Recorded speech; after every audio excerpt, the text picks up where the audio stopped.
সকলোলৈকে নমস্কাৰ জনাই আজি মোৰ ৰেচিপি ভিডিঅ'টো আৰম্ভ কৰিছোঁ। আজি বনাবলৈ লৈছোঁ মোৱা মাছ পাতত দিয়া।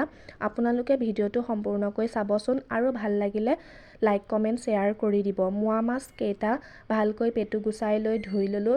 তাৰ ওপৰত জোখমতে নিমখ হালধি দি লৈছোঁ। এয়া দিছোঁ পিঁয়াজ, লোকেল পিঁয়াজ সৰু কাৰণে মিহিকৈ কাটি লোৱা নাই, গোটাকৈ ৰাখিছোঁ। তাৰ ওপৰত দিছোঁ নহৰু কেইফুটামান। এতিয়া মাছকেইটা ভালকৈ সানি ল'ম। আজি কলপাতত নিদিওঁ, আজি হালধি পাতত দিম। এয়া হালধি পাত দুটা লৈ লৈছোঁ। এতিয়া ইয়াত মাছকেইটা দি দিম।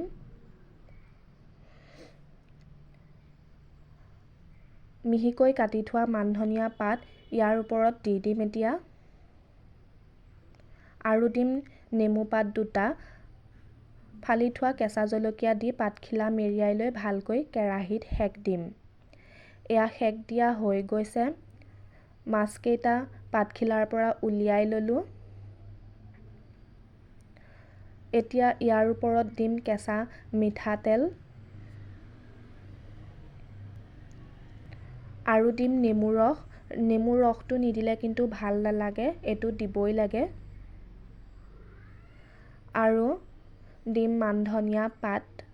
প্ৰথমতে দিছিলোঁ যদিও পিছত দি দিম অকণমান, ভাল লাগিব।